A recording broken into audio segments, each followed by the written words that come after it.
Permutation and combination हम पढ़ रहे हैं। परम्यूटेशन एंड कॉम्बिनेशन में हम अब बात करेंगे स्पेशली परम्यूटेशन की। पहले हमने बात करी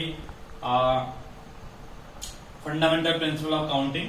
अब हम और फैक्टोरियल नोटेशन क्या होता है वो भी मैंने बताया था। अब हम परम्यूटेशन की ही बात करेंगे स्पेशली। परम्यूटेशन का मतलब जैसे मैंने बताया था, परम्यूटेशन मीन्स होता है अरेंजमेंट। आप ऑब्जेक्ट्स को लेके उनको अरेंज करते हैं तो उसे आप परम्यूटेशन बोलते हैं। तो suppose you have n distinct objects, मान लीजिए आपके पास n डिस्टिंक्ट ऑब्जेक्ट्स हैं और आप उसमें से r ऑब्जेक्ट्स को लेके पॉसिबल अरेंजमेंट्स करना चाहते हैं। n ऑब्जेक्ट्स में से r ऑब्जेक्ट्स को सेलेक्ट करके उनका अरेंजमेंट करना चाहते हैं, तो कितने तरीके से आप ये कर सकते हैं, that is known as permutation of n r objects out of n object, और उसको हम डिनोट करते हैं npr से। This is permutation of r objects out of n distinct objects, या you can say the number of possible arrangements of r objects out of n objects। तो अब यहाँ पे आपको समझना होगा, जब n ऑब्जेक्ट्स में से आप r ऑब्जेक्ट्स को लेके उनको अरेंज करेंगे तो फर्स्ट ऑब्जेक्ट के लिए आपके पास जो नंबर ऑफ वेज हैं वो n है। कोई भी एक ऑब्जेक्ट आप ले लीजिए। सेकेंड ऑब्जेक्ट के लिए आपके पास जो नंबर ऑफ वेज हैं वो n-1 है, क्योंकि एक ऑब्जेक्ट को आप ऑलरेडी ले चुके हैं। थर्ड ऑब्जेक्ट के लिए आपके पास नंबर ऑफ वेज है 2। देखिए फर्स्ट के लिए 1 n, सेकेंड के लिए n-1 यानी कि n-2 + 1। थर्ड के लिए, फर्स्ट के लिए आपका है n मींस n-1 + 1, सेकेंड के लिए n-2 + 1, थर्ड के लिए n-3 + 1, n-2 हो जाएगा। In this similar way rth object के लिए हो जाएगा n-r + 1। तो npr की एक्चुअल वैल्यू है वो ये होगी। अब इन सबका मल्टीप्लीकेशन इसलिए है क्योंकि फंडामेंटल प्रिंसिपल ऑफ काउंटिंग यही बताता है। आपने क्या करा, फर्स्ट ऑब्जेक्ट के लिए आपके पास number of ways, the number of ways by which you can complete the first job is n, number of ways by which you can complete the second job n-1।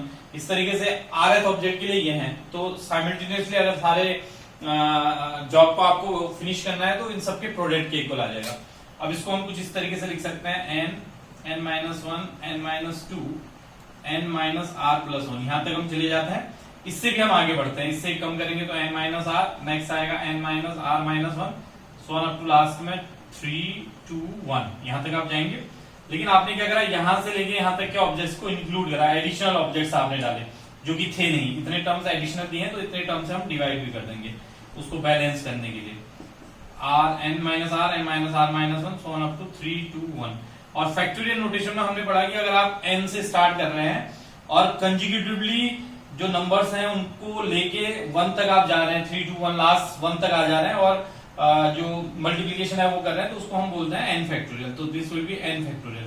और नीचे n-r-1 एक कम किया आपने, फिर एक कम किया, लास्ट में 1 तक आप गए तो नीचे वाला हो जाएगा n-r का फैक्टोरियल। तो इसका मतलब आपको समझना होगा कि जो npr है उसकी वैल्यू होती है n फैक्टोरियल अपॉन n-r का फैक्टोरियल। ये आपका फॉर्मूला हो जाएगा। The number of veg of arranging r objects out of n distinct objects is equal to n factorial upon n-r का फैक्टोरियल। इससे हम एक कंक्लूजन और निकालते हैं कि n जो 0 फैक्टोरियल है उसकी वैल्यू क्या होती है। 0 फैक्टोरियल कैसे मिलेगा, अगर हम इस r को n रखते हैं, यानी कि अगर हम npn कर लें तो ये हो जाएगा n फैक्टोरियल अपॉन नीचे ये हो जाएगा 0 फैक्टोरियल।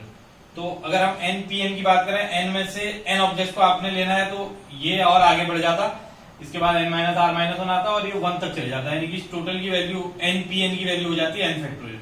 तो ये भी आपका n फैक्टोरियल हो गया, n factorial equal to n factorial upon 0 factorial. तो इससे ये कैंसिल हो गया। This implies that 0 factorial equal to 1, यानी कि 0 फैक्टोरियल की जो वैल्यू है वो 1 के इक्वल होती है। तो अपने क्वेश्चंस में जहां भी आपको जरूरत पड़ेगी तो आप 0 फैक्टोरियल की जगह पे 1 प्लेस कर सकते हैं। तो npr आपको समझना होगा, n फैक्टोरियल अपॉन n-r का फैक्टोरियल। अब कहीं पे भी अगर आपको सपोज करिए कुछ, जैसे मान लीजिए you have to find that if you want to find 4p2, तो इसका मतलब हो जाएगा 4 फैक्टोरियल अपॉन 4 - 2 का फैक्टोरियल, यानी कि 4 फैक्टोरियल हो गया 4 × 3 × 2 × 1, और 4 - 2 हो गया 2 का फैक्टोरियल हो गया 2 × 1, इससे कैंसिल हो गया। तो 4 3 जा 12, यानी कि 4p2 की वैल्यू हो जाएगी 12। तो इस तरीके से आप npr का यूज कर सकते हैं। तो npr मैंने आपको बताते हैं that is n factorial upon n-r का फैक्टोरियल। अब मैं आपको बताना चाहूंगा कि कैसे आप क्वेश्चंस में यूज करते हैं npr, या ऐसे जो फॉर्मूले हैं या परम्यूटेशन जो है उसको कैसे आप यूज करते हैं। देखिए Suppose you have a question like this. Find the total number of distinct words which can be formed by the letters of the word equation, EQUATION,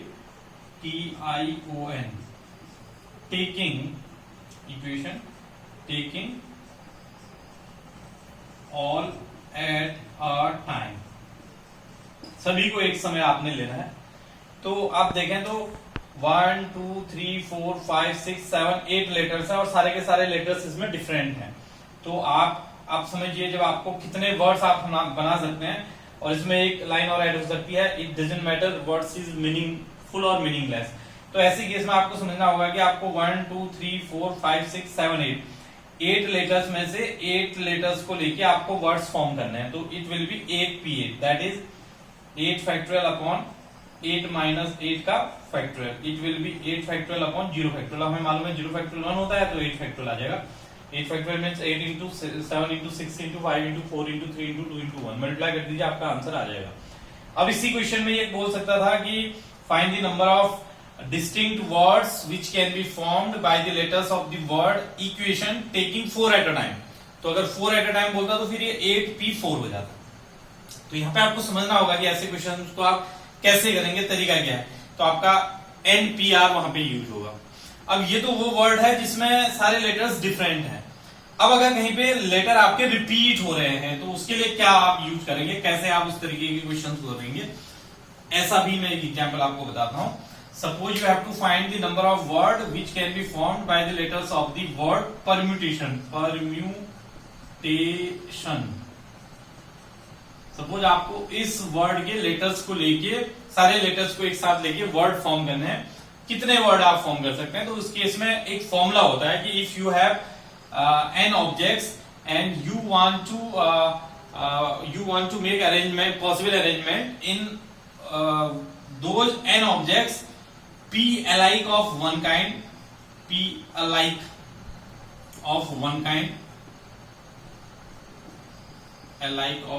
kind, जिसमें कि p एक जैसे एक प्रकार के हैं, q alike of second kind, r alike of third kind, और उसके अलावा बाकी जितने भी लेटर्स हैं वो सारे के सारे डिस्टिंक्ट हैं। व्हाट आई वांट टू से, please listen. Find the number of possible arrangements which can be made by n objects in which p alike of one kind, q alike of second kind and r alike of third kind। तो इसके लिए जो formula होता है that is n factorial upon p factorial into q factorial into r factorial। आपसे कहा जा रहा है कि अगर आपके पास टोटल n ऑब्जेक्ट्स हैं जिसमें p एक प्रकार के एक जैसे, q दूसरे प्रकार के एक जैसे, R तीसरे प्रकार के एक जैसे हैं, बाकी सारे अलग अलग हैं, तो आप कितने पॉसिबल अरेंजमेंट बना सकते हैं। तो उसके लिए ये फॉर्मूला आप यूज करते हैं। अब जैसे इसमें देखिए यहाँ पे जो लेटर रिपीट हो रहा है दैट इज T। इस क्वेश्चन में अगर मैं देखूं तो मुझे जो लेटर रिपीटेड दिख रहा है इसमें केवल T है। तो इसके लिए जो पॉसिबल हो जाएंगे 1 2 3 4 5 6 7 8 9 10 11। तो 11 फैक्टोरियल अपॉन 2 फैक्टोरियल इसका आंसर आया, क्योंकि इसमें रिपीटेड एक ही है T और वो भी 2 बार है। अब कोई दूसरा इस तरीके का होता है, जैसे मान लीजिए कि हमारे पास जो क्वेश्चन है, जो वर्ड है, जो लेटर्स है वो कुछ इस तरीके से होते हैं, मैथमेटिक्स ये। तो इस केस में आप देखिए यहाँ पे 2m है, 2a है, 2t's हैं और ये लेटर्स जो है ये रिपीटेड हैं। तो ऐसे केस में अगर आपसे पूछता है कि find the number of possible arrangements या number of words which can be formed by using the letters of this word, तो taking all at a time, तो ये हो जाता 1 2 3 4 5 6 7 8 9 10 11 फैक्टोरियल, क्योंकि 11 है total, upon 2 alike of one kind, दो एक जैसे एक प्रकार के हैं mm, अगले दो एक जैसे एक प्रकार के हैं AA, अगले दो एक जैसे एक प्रकार के हैं T 2 फैक्टोरियल। अभी जरूरी नहीं है कि सब सेम ही हो, हो सकता है किसी में कोई 3 टाइम्स यूज हुआ हो, किसी में कोई 2 टाइम्स यूज हुआ हो, किसी में कोई 5 टाइम्स यूज हुआ हो। तो वहां पे आप उस तरीके से उसको यूज करके टोटल नंबर ऑफ वर्ड्स निकाल सकते हैं कि कितने आप फॉर्म कर सकते हैं। तो ये तरीका है कैसे आप परमुटेशंस के इस तरीके के क्वेश्चंस को सॉल्व कर सकते हैं। अगर आपको समझ आ जाए तो आप अच्छे से क्वेश्चंस को सॉल्व कर पाएंगे।